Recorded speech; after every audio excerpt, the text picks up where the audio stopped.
Assalamualaikum warahmatullahi wabarakatuh. Salam sejahtera untuk kalian semua dimanapun kalian berada. Perkenalkan, nama saya Ilham Fauzan dari S1 Teknik Perkapalan Angkatan 2018. Di sini, saya dan teman-teman saya akan mempresentasikan dari materi mata kuliah Sistem Transportasi Laut yang berjudul Pelayanan Pelabuhan untuk Kapal. Dalam materi ini, kita akan membahas 4 submateri. Yang pertama tentang jasa pandu, yang kedua jasa tunda, yang ketiga jasa tambat, yang keempat adalah jasa labu. Dari keempat submateri ini, kita akan membahas tentang pengertiannya, prosedur, tarif, yang semuanya berlaku berdasarkan undang-undang. Tujuan dari dipresentasikan materi ini adalah untuk memberitahu apa saja pelayanan pelabuhan yang ada untuk kapal, dan juga di mana tujuan dari pelayanan pelabuhan untuk kapal itu semata-mata untuk keselamatan dan keamanan baik untuk kapalnya, penumpang, kru, ataupun barang muatan yang dibawanya. Assalamualaikum warahmatullahi wabarakatuh. Perkenalkan, saya Deddy Setiawan. Sebelum menjelaskan terkait tentang materi pelayanan pelabuhan untuk kapal, terlebih dahulu kami akan menjelaskan tentang definisi dari pelabuhan itu sendiri. Pelabuhan adalah tempat yang terdiri dari daratan dan perairan, yang di sekitarnya dengan batas-batas tertentu sebagai tempat kegiatan pemerintahan dan kegiatan ekonomi, yang dipergunakan sebagai tempat kapal bersandar, berlabuh, naik turun penumpang, bongkar muat barang, yang dilengkapi dengan fasilitas keselamatan pelayaran dan kegiatan penunjang pelabuhan, serta sebagai tempat perpindahan intra dan antar moda transportasi. Pelabuhan dibagi ke dalam beberapa jenis.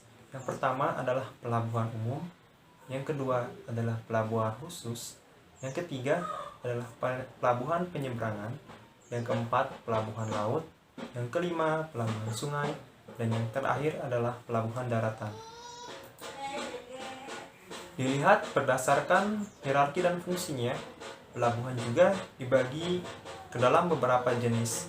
Yang pertama adalah pelabuhan internasional hub, yang kedua pelabuhan internasional, yang ketiga pelabuhan nasional, yang keempat pelabuhan regional, dan yang terakhir adalah pelabuhan lokal.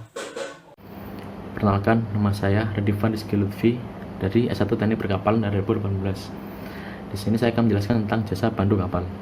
Sebelum masuk ke jasa pandu, berikut ada prosedur-prosedur pelayanan kapal di pelabuhan, yaitu pelayanan kedatangan kapal, jasa pandu masuk, jasa tambat, bongkar muat, jasa pandu keluar, dan pelepasan kapal. Jasa pandu kapal merupakan jasa yang diberikan untuk kapal keluar masuk menuju dermaga melalui alur pelabuhan agar navigasi pelayaran dapat dilaksanakan dengan selamat, tertib, dan lancar demi keselamatan kapal dan lingkungan. Selanjutnya saya akan menjelaskan tentang prosedur pelayanan pemanduan bagian 1. Yang pertama, perusahaan pelayaran atau agen kapal harus memberitahukan secara tertulis atau elektronik kepada penyelenggara pemanduan mengenai perkiraan kedatangan ke kapal lambat-lambatnya 24 jam sebelum kapal tiba di pelabuhan. Yang kedua, waktu permohonan penyampaian permintaan pandu sebelum pemanduan dan perubahan atau pembatalan pelayanan pemanduan sebagai berikut. A.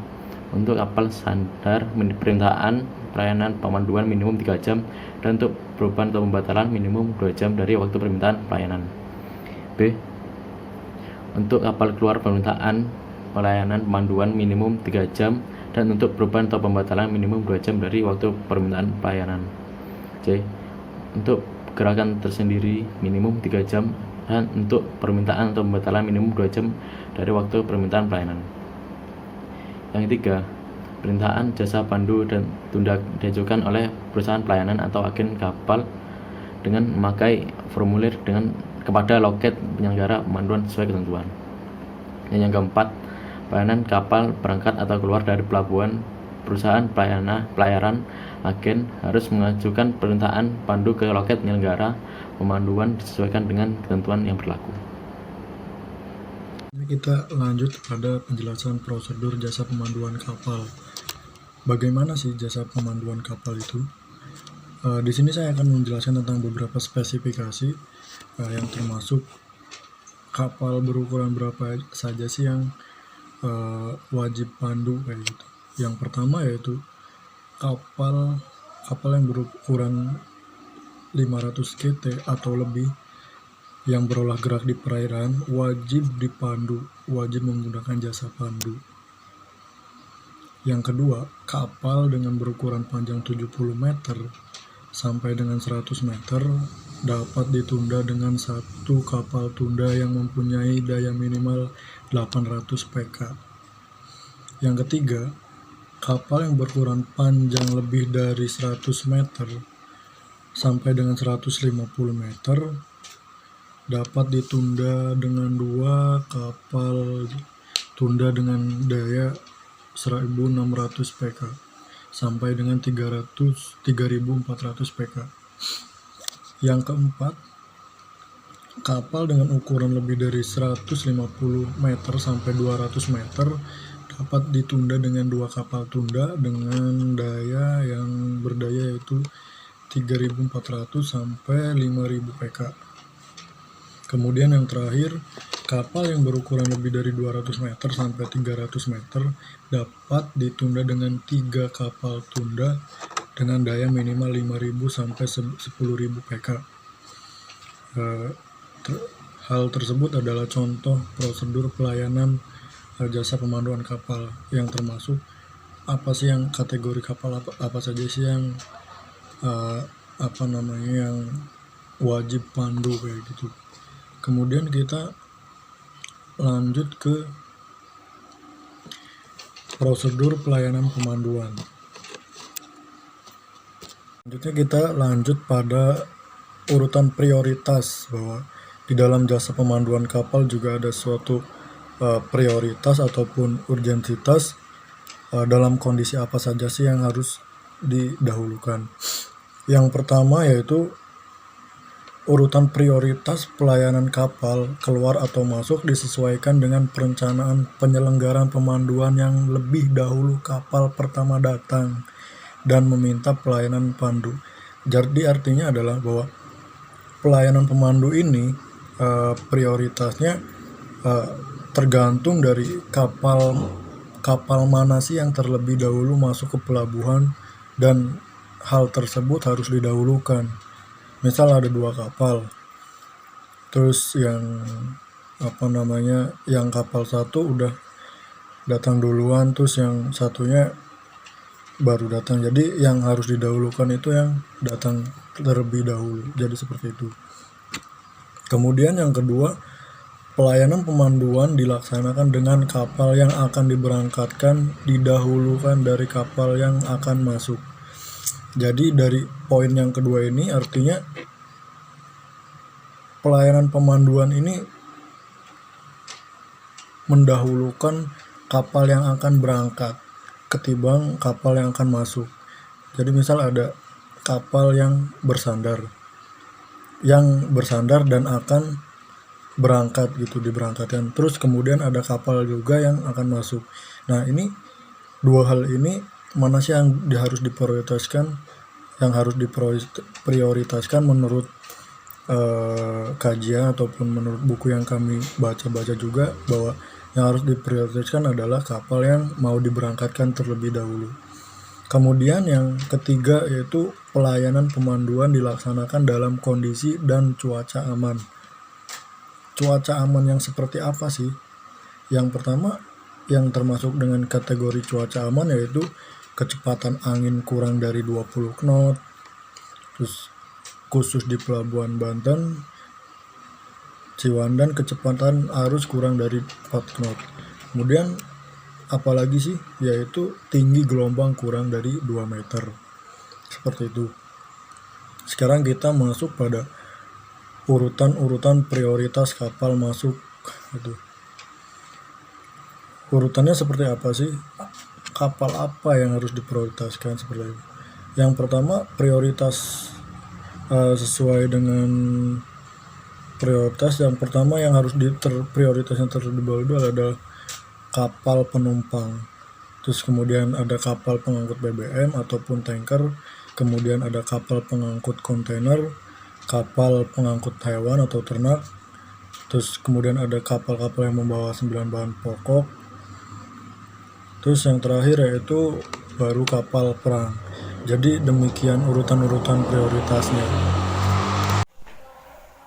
Poin yang kedua mengenai proses penundaan kapal.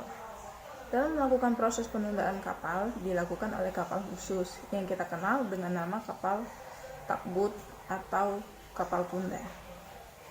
Lalu apa sih kegunaan dari kapal tunda itu sendiri? Menurut Wikipedia, kapal tunda adalah kapal yang mampu bermanuver atau bergerak untuk menarik atau mendorong kapal lainnya, baik itu di dermaga, laut lepas, sungai, ataupun terusan. Kapal tunda juga dapat digunakan untuk menarik tongkang, kapal rusak, atau peralatan lainnya. Dalam melakukan proses penundaan sebuah kapal tunda juga dapat digunakan untuk mengikat ataupun melepas tali kapal lainnya untuk bersandar ataupun ingin bertolak dari pelabuhan. Selanjutnya, dalam proses penggunaan sebuah kapal tunda juga harus memperhatikan seperti keadaan cuaca, angin, kedalaman kolam, ombak, serta kondisi kapal yang akan ditunda. Untuk nantinya, kita dapat mengetahui berapa horsepower serta kuantitas kapal tunda yang akan dikerahkan. Selanjutnya, nahkoda kapal bertanggung jawab penuh atas semua proses penundaan kapal, yang juga berkoordinasi dengan pandu. Lalu, dalam hal tarif atau biaya yang dikeluarkan dalam pelayanan proses penundaan sebuah kapal ini ditentukan berdasarkan bobot serta lamanya waktu yang diperlukan dalam proses penundaan kapal. Lalu, waktu yang ditentukan itu adalah ketika kapal tunda keluar dari pangkalan menuju ke lokasi daerah pelepasan jangkar oleh kapal yang akan ditunda dari luar daerah pelabuhan dan kembali lagi ke pangkalan ketika kapal tunda telah mengantar kapal tersebut untuk keluar dari daerah pelabuhan. Di Indonesia sendiri juga terdapat regulasi yang mengatur tentang proses penundaan sebuah kapal, di mana dijelaskan pada pasal 7 Keputusan Presiden nomor 66 tahun 1994 tentang tarif jasa kepelabuhanan untuk kapal angkutan laut luar di pelabuhan laut yang diusahakan, di mana pada poin pertama dijelaskan untuk kapal yang memiliki panjang lebih dari 70 meter dengan alasan keselamatan pelayaran pelabuhan. Untuk kapal tunda diberlakukan ketentuan sebagai berikut. Pertama, jika kapal memiliki panjang 71 hingga 100 meter, harus ditunda dengan minimal satu buah kapal tunda yang memiliki daya 600 pk. Jika kapal memiliki panjang 101 hingga 150 meter, harus ditunda dengan menggunakan minimal 2 buah kapal tunda yang memiliki daya 1600 hingga 3400 pk. Dan jika kapal memiliki panjang 151 hingga dengan 200 meter, dapat ditunda dengan menggunakan minimal 2 buah kapal tunda yang memiliki daya 3400 hingga 5000 pk. Assalamualaikum warahmatullahi wabarakatuh. Perkenalkan, nama saya Arga Pratama. Saya akan melanjutkan penjelasan dari Kepres atau Keputusan Presiden nomor 66 tahun 1994 pasal 7 tentang penundaan. Kapal dengan panjang 201 meter sampai dengan 300 meter dapat ditunda dengan minimal 3 kapal tunda yang mempunyai daya 5000 pk sampai dengan 10.000 pk. Untuk kapal di atas 300 meter ditunda minimal menggunakan 4 kapal tunda yang mempunyai daya 10.000 pk atau horsepower. Ayat 2. Jam pemakaian kapal tunda dihitung selama menunda kapal sejak mulai sampai dengan selesai menunda ditambah dengan jumlah jam keberangkatan dari dan kembalinya ke pangkalan. Jam keberangkatan dari pangkalan dan jam kembali ke pangkalan bagi kapal tunda secara rata-rata ditetapkan oleh direksi. Ayat 4. Direksi dapat menetapkan jam rata-rata pemakaian kapal tunda secara lumsem. Ayat 5. Pengenaan tarif jasa penundaan kapal di daerah lingkungan kerja perairan pelabuhan ditetapkan sebagai berikut. Yang pertama, pemakaian kapal tunda dikenakan tarif jasa penundaan sebesar tarif dasar. Selanjutnya, pembatalan permintaan kapal tunda yang telah dikirim ke lokasi dikenakan tarif jasa penundaan sesuai tarif dasar minimal untuk pemakaian 1 jam. Pembulatan jam pemakaian kapal tunda ditetapkan sebagai berikut. Yang pertama, pemakaian kapal tunda dikenakan tarif jasa penundaan sebesar tarif dasar. Pembatalan permintaan kapal tunda yang telah dikirim ke lokasi kapal dikenakan tarif jasa penundaan sesuai tarif dasar minimal untuk pemakaian 1 jam. Ayat ke-7 yakni pengenaan tarif jasa penundaan bagi kapal tunda yang menunda atau mendorong atau menggandeng kapal, tongkang, atau alat tampung lainnya dari atau ke pelabuhan di luar perairan wajib pandu, atau kapal tunda yang melakukan pengawalan dan penjagaan kapal dihitung berdasarkan PK kapal tunda yang dipakai. Ayat ke-8, kapal tunda bukan milik PT Pelabuhan Indonesia dapat menunda kapal sebagai sarana bantu pemanduan di perairan wajib pandu dengan ketentuan dilakukan bagi hasil dengan PT Pelabuhan Indonesia yang besarnya ditetapkan berdasarkan kesepakatan. Untuk ayat ke-9, penundaan kapal dilayani secara bersama-sama oleh kapal tunda milik PT Pelabuhan Indonesia dan kapal tunda bukan milik PT Pelabuhan Indonesia, maka pendapatan jasa penundaannya ditetapkan sebagai berikut. Yang pertama, dibagi berdasarkan jumlah daya dari masing-masing kapal tunda yang digunakan. Selanjutnya, operator kapal tunda bukan milik PT Pelabuhan Indonesia wajib membayar pada PT Pelabuhan Indonesia yang besarnya sesuai dengan bagi hasil sebagaimana dimaksud dalam ayat 6, yakni besarnya ditetapkan berdasarkan kesepakatan terlebih dahulu. Assalamualaikum warahmatullahi wabarakatuh. Perkenalkan, saya Adi Widianto. Pada submateri ini akan menjelaskan tentang jasa tambat. Jasa tambat merupakan jasa yang diberikan untuk kapal bertambat pada tambatan dan secara teknis dalam kondisi yang aman. Kegiatan ini digunakan untuk menunjang bongkar muat pada kapal yang sedang berlabuh, supaya agar lancar dan aman dan menghindari inefisiensi karena tambatan tidak optimal. Dari definisinya itu sendiri, tambatan adalah fasilitas pelabuhan untuk rapatnya kapal, bisa berupa dermaga, pelampung, ataupun dolphin. Di dalam tambatan kapal melakukan bongkar muat, baik barang ataupun penumpang. Kapal yang bertambat dikenakan biaya tambat yang besarnya tergantung pada bobot kapal, asal mula kapal, baik domestik maupun internasional, dan lama waktu bertambat. Jika kapal melewati lama tenggang waktu bertambat, kapal tersebut akan dikenai biaya 200% dari tarif dasar.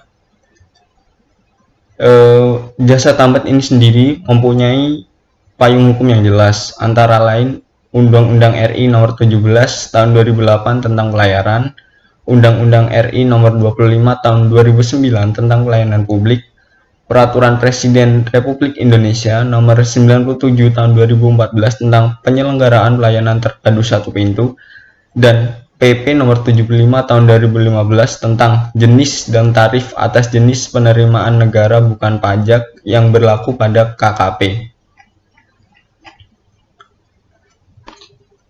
Nah, dalam jasa tambat sendiri, urut-urutannya adalah sebagai berikut. Setelah kapal masuk ke kolam pelabuhan, dibantu oleh kapal pandu dan kapal tunda kapal bersandar dan bertambat di dermaga. Pandu akan meninggalkan kapal setelah kapal bertambat dengan sempurna di dermaga. Kemudian, datanglah surveyor untuk memeriksa tangki atau palka untuk menyatakan apakah sudah siap untuk menerima atau membongkar muatan. Kemudian datanglah petugas imigrasi yang gunanya untuk mengecek dokumen kelengkapan baik visa maupun paspor dari ABK kapal. Hal ini digunakan untuk menanggulangi adanya imigran gelap. Nah, jasa tambat sendiri itu mempunyai SOP yang jelas, antara lain satu, perusahaan yang ingin melabuhkan atau menambatkan kapalnya harus melakukan permintaan untuk memasuki perairan pelabuhan. Kemudian membuat daftar rencana kedatangan kapal atau ship arrival list.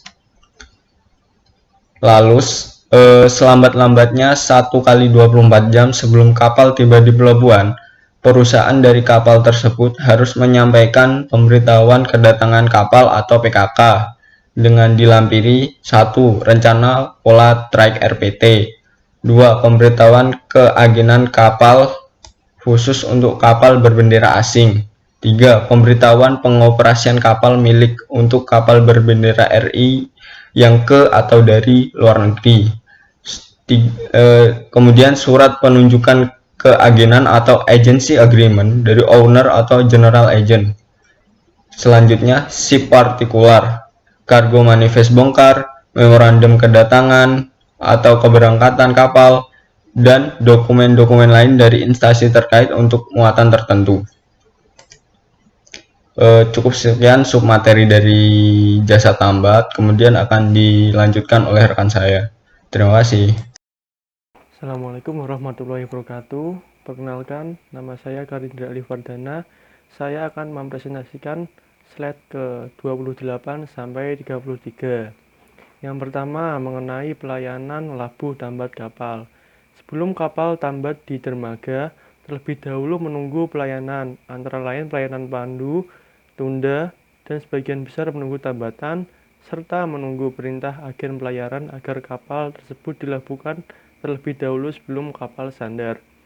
Semuanya itu dalam kaitannya dengan pelayanan prosedur yang telah ditetapkan, yang sejalan dengan pelayanan yang ditetapkan di forum PPSA atau Pusat Pelayanan Satu Atap, dengan mengajukan permintaan pelayanan kapal dan barang menurut Menteri Perhubungan RI tahun 2017.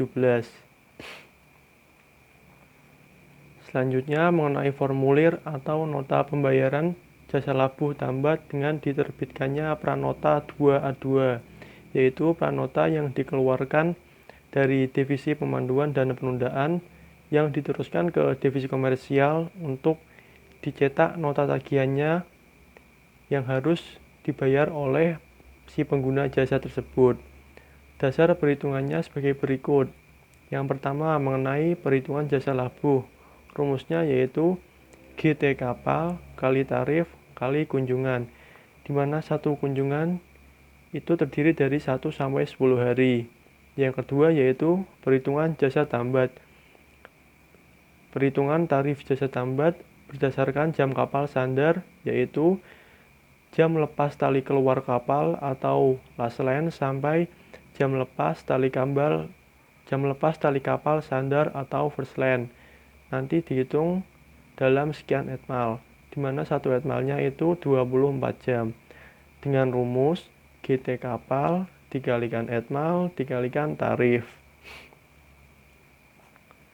Kemudian untuk pelayanan tambat kapal, komponen yang pertama yaitu mengenai persyaratan pelayanannya. Adalah persyaratan yang harus dipenuhi dalam tahapan pelayanan tambat kapal sebagai berikut. Yang pertama, pemberitahuan kedatangan kapal atau PKK. Yang kedua, rencana kerja bongkar muat atau RKBM. Yang ketiga, pemberitahuan lalu lintas angkutan barang. Yang keempat, rencana penambatan kapal dari badan usaha. Dan yang kelima, surat permohonan masa tambat. Ini apabila kondisi bongkar muat tidak sesuai dengan target produktivitas yang telah ditetapkan dengan mempertimbangkan kelancaran operasional pelayanan kapal berikutnya. Kemudian komponen kedua mengenai sistem, mekanisme, dan prosedurnya, yaitu dari BUP atau Badan Usaha Pelabuhan. Ini akan mengajukan RPK atau Rencana Pengoperasian Kapal, yang kemudian akan dilakukan verifikasi. Jika belum memenuhi, akan dikembalikan lagi ke BUP untuk merevisi RPK-nya tadi. Jika memenuhi, maka akan menjadi PKK atau pemberitahuan kedatangan kapal, yang kemudian diteruskan ke BUP atau Badan Usaha Pelabuhan. Kemudian untuk komponen waktu dan verifikasi, yaitu pelaksanaan rapat berthing atau tambat dan bongkar muat sampai dengan terbitnya PPK adalah 2 jam. PPK yaitu penetapan penyandaran kapal. Untuk biaya dan tarifnya yaitu Rp0. Produk pelayanannya yaitu PPK tadi yang diterbitkan oleh Kantor Kesyah Bandaran dan Otoritas Pelabuhan. Selanjutnya mengenai pelayanan perpanjangan masa tambat. Perusahaan angkutan laut dapat menyampaikan permohonan tentang perpanjangan masa tambat kapal kepada KSOP atau Kantor Kesyah Bandaran Otoritas Pelabuhan selambat-lambatnya 8 jam sebelum closing time, yang nantinya akan dilakukan verifikasi sebagai berikut menurut Kementerian Perhubungan tahun 2020. Komponen pertama mengenai persyaratan pelayanan, yaitu persyaratan yang harus dipenuhi dalam tahapan pelayanan pindah atau shifting kapal adalah sebagai berikut. Yang pertama, permohonan perpanjangan masa tambat. Yang kedua, timesheet atau daily report. Dan yang ketiga, perencanaan dari Badan Usaha Pelabuhan. Untuk sistem, mekanisme, dan prosedurnya yaitu yang pertama, dari pemohon akan mengajukan permohonan perpanjangan masa tambat ke loket pelayanan. Kemudian akan dilakukan verifikasi. Jika belum sesuai, maka akan dikembalikan lagi ke pemohon untuk direvisi lagi permohonannya. Jika sudah sesuai, akan diteruskan ke petugas atau kepala seksi LALA atau lalu lintas dan angkutan laut. Kemudian akan mendapat persetujuan masa tambat berupa dokumen yang diberikan ke loket pelayanan dan diberikan lagi kepada pemohon. Selanjutnya mengenai pasal 1 angka 2 Peraturan Menteri PM nomor 53 tahun 2011 tentang pemanduan menyatakan bahwa penundaan adalah bagian dari pemanduan yang meliputi kegiatan mendorong, menarik, atau menggandeng kapal yang berolah gerak untuk bertambat ke atau untuk melepas dari dermaga, jeti, trestle, pier, pelampung, dolphin, kapal, dan fasilitas tambat lainnya dengan mempergunakan kapal tunda. Sekian dan terima kasih. 4. Jasa labuh. Labuh adalah pelayanan yang diberikan untuk kapal-kapal yang akan menggunakan perairan di kolam pelabuhan untuk menunggu pelayaran tambatan untuk kegiatan lainnya. Next, berikut adalah contoh video kapal tugboat menarik kapal lain.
Sekian dari presentasi kelompok kami. Semoga apa yang telah disampaikan dapat bermanfaat bagi teman-teman semuanya.